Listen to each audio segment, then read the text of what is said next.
Alright, have at it. Do another one. Alright, cool. We're doing another deck profile.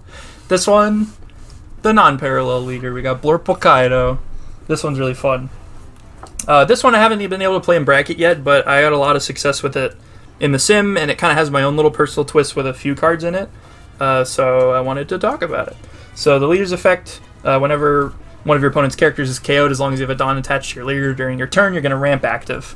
So this ability doesn't come into play like super often, but it's really good when you're trying to get back up after playing your top end. Like say you play 9-drop Kaido, 10-drop Kaido, -5, -6, and you want to get back up. A lot of the time it's going to end up going to a blocker, is when you get this effect, because you have so much removal in this deck that a lot of the time you're not going to like get that swing on a character. They're not going to like want to let you do it while you have a Dawn attached to your leader. So a lot of time it's going to end up activating after killing, like after your opponent switches something to a blocker, is what I find. So let's get started. We got 4 Who's Who. This is your searcher. It can search any Animal Kingdom pirate. It can search blue or purple, which is why I think it's really good. And I think almost this whole deck, I think it's just one card. How many? It's 1, 2, 3. Only 4 cards in the deck are not animal. 5. 5 cards in the deck are not Animal Kingdom pirates. So you're always going to find something off him. Most of the time it's going to be your stage. If you don't already have it in your starting hand, you're going to use it to find Onishima Island. But otherwise, it's really good for finding 2Ks or that body you want. It's really good at finding your top end. Like if you're on those 5-6 Dawn turns after playing Island, it's going to help find the next thing you want to play when you're at 9-10 Dawn. So yeah, really good searcher. Next up, for Onishima Island. This is a Animal Kingdom pirate staple, purple Animal Kingdom pirate staple anyway. You're going to rest it. It's going to gain you a rested Dawn each turn. There's not a lot of cards in this game that remove stages, and that would be huge against this deck, so I'm glad that those cards are not meta, because it's extremely rare that you're going to see those cards that actually KO stages. But that's your bread and butter. You're going to want to play that turn 2 each time if you can. If you don't find it off your searcher, it can be hard sometimes, but we have a couple backups we'll get to. But here's the 2K package. We got 4 Sasaki, 4 Drake, and 3 of the purple Sasaki. So Sasaki's kind of your Onishima Island backup. A lot of times you're not going to want to play it though, even if you don't have Island, just because trashing a card from hand is kind of painful in this deck, especially since you're a 4-life leader. But if you really need it to get to that next thing, get to that next card that you really want to play next turn, then you can do it.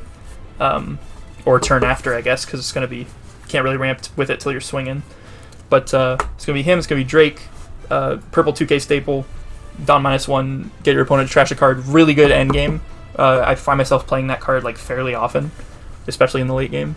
And then we got your blue Sasaki, which lets you redraw your hand. You get a 4K body, which usually just ends up being like a semi-blocker, because you're not really going to defend it if you do swing with it. But it's really good if you really don't like your hand. Say you didn't pull Island. This is a really good card to play turn 2 if you didn't pull Island and you don't really like the rest of your hand. So pretty good. We got one of the non-Animal Kingdom Pirates cards. We got 4 of the blocker Doofy. And this card's really good too. It's just going to help you find that next thing you want. This deck's all about consistency as much as it can be. So being able to place top 5 at the top or bottom, say you don't even like anything, you just put it on the bottom. And it just acts as a blocker. You're a 4-life leader, so you're going to need that pretty often. So really strong. We got the purple staple blocker. You see this in almost every single purple deck. It's Queen. You're going to Dawn -1 on play, draw 2, trash 1, and a lot of times you're going to end up pitching Island if you can. Like if you have a dupe of Onishima Island, a lot of times that's what you're going to pitch. So it's essentially just kind of like you drew 2 cards if you already had an Island in hand when you play him. So that's really strong. Otherwise, he's a 6K blocker, which can be really annoying to get by. But yeah, you're always going to see Queens. Next up, we got 3 King, starter deck King. I had the blue 7-drop King in my deck originally, but I really do think that this card is better overall, because you just really want to be winning on board. And a lot of the times you're not going to be want to spending a lot of your Dawn on removal spells. So this king is really good at just helping clear up the board and establishing a body at the same time. And it's like, sure, it doesn't have counter, but we got a decent enough 2K package, and we'll get to our events soon too. But there's plenty of ways to keep that board low. So I think that having him, even though he doesn't have counter, is fine. Next up is our top end. We got 2 9-drop Kaido, 2 blue 10-drop Kaido, and 2 purple 10-drop Kaido. So all these cards are really good. I do personally think that the 9-drop Kaido might be the best one. Situationally, purple 10-drop's probably the best one, and then blue 10-drop can get insane value. But I just run 6 of the top end total, because a lot of the time the deck has enough consistency to be able to find what you want when you want it, with stuff like the Who's Who and the Doofy blocker, just helping you find the cards you want. But yeah, the 9-drop Kaido is going to be Dawn -5, you KO a 6-drop. We've all seen that in a lot of purple decks. And then the 10-drop blue Kaido is going to bounce an 8-drop and a 3-drop. And you can, a lot of the time I end up returning one of my Who's Who's, because their board's usually low enough just from my other removal that I have throughout the game that I only need to remove one of their things. And then I'll just return a Who's Who and reuse that. Or maybe even a Doofy blocker, if you just want to replay it to get something else. And then the purple 10-drop's like your emergency situation card. So a lot of time I find myself maybe discarding this one off Queen, because you're going to use it the least out of the 6 of these cards. But when you need him, he's extremely strong, because he's just going to clear everything on the board. You're on -6. The only downside is you can't attach to your leader like you can with 9-drop Kaido before minusing out, so you're not going to get one of those done back. But Island will help with that, and a lot of the time it's you're going to use it in emergency, so it's just really needed to do that anyway. So yeah, that's all the top end.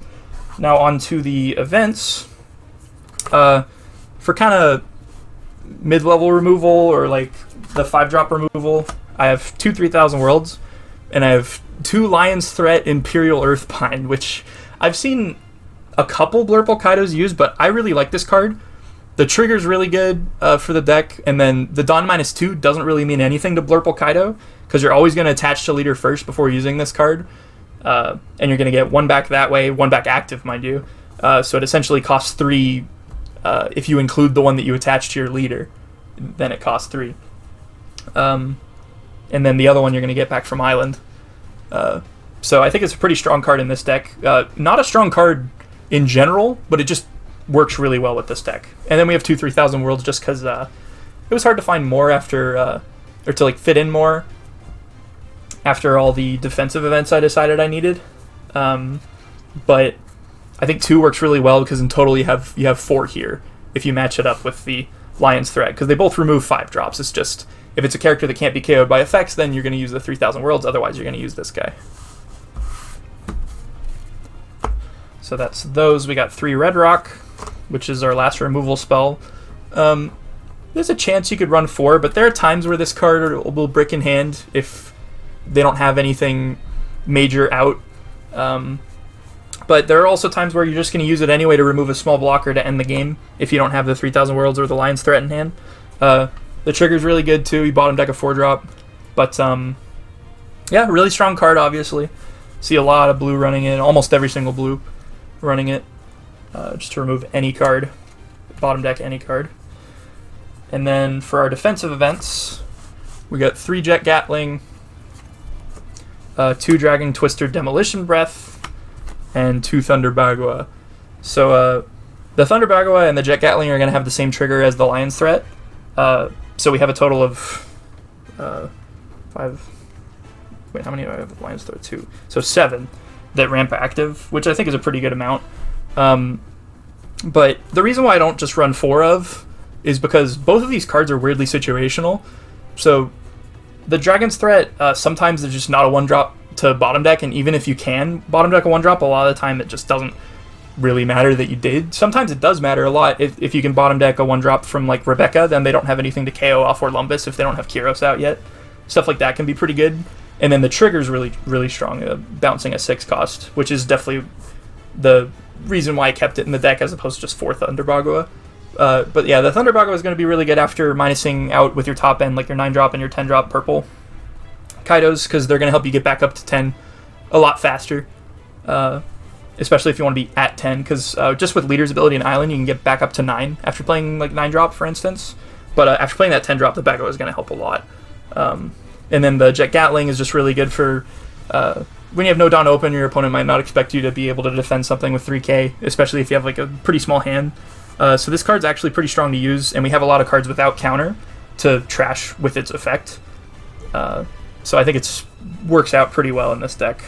But with that, that'll be the deck. Subscribe if you liked it, and thanks for watching.